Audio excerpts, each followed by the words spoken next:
আল্লাহ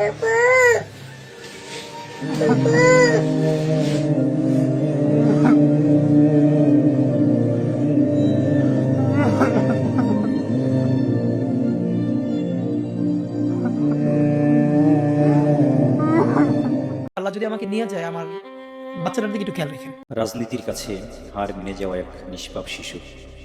আমি রাজনীতি বুঝি না, বুঝতেও চাই না। আমি শুধু বুঝি একটা শিশু আজ তার বাবাকে হারিয়েছে। আমি শুধু দেখি অবুঝ দুটি চোখ এখনো দরজার দিকে তাকিয়ে আছে।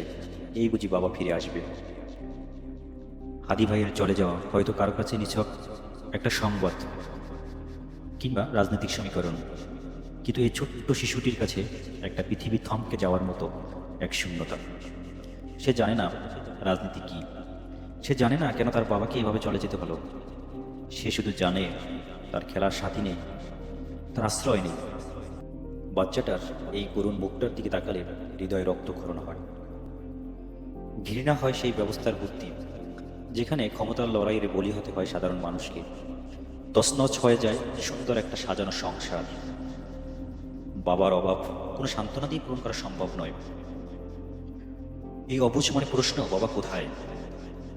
এর উত্তর দেওয়ার ক্ষমতা কি আছে আমাদের এই সমাজের? আছে আমাদের এই রাজনীতিবিদদের? কেন হাদি ভাইকে চলে যেতে হলো? পরে ভালো থেকো হাদি ভাই, তোমার কাছে ক্ষমা চাইব না, কারণ আমাদের ক্ষমা করার মতো ন্যূনতম যোগ্যতা তোমার কাছে আমাদের আর অবশিষ্ট নেই। এই ছোট্ট শিশুটার জন্য রইল অনেক অনেক দোয়া। পৃথিবীর নিষ্ঠুরতা যেন ওর কোমল মনটাকে আর কোনোদিন স্পর্শ না করতে পারে। ভালো থাকো বাবা, বড় হও, একমাত্র আল্লাহই তোমার সহায়। দোয়া করি হাদি ভাই জান্নাতে গিয়ে আমাদের এই ছোট্ট ভাতিজার জন্য দোয়া করুন। আল্লাহ ওকে যেন ভালো রাখে। আমাদের জন্য দোয়া করতে হবে। একদিন রাজনীতি আমাদের এই ধ্বংসের সবচেয়ে নিকৃষ্ট সীমায় নিয়ে যাবে।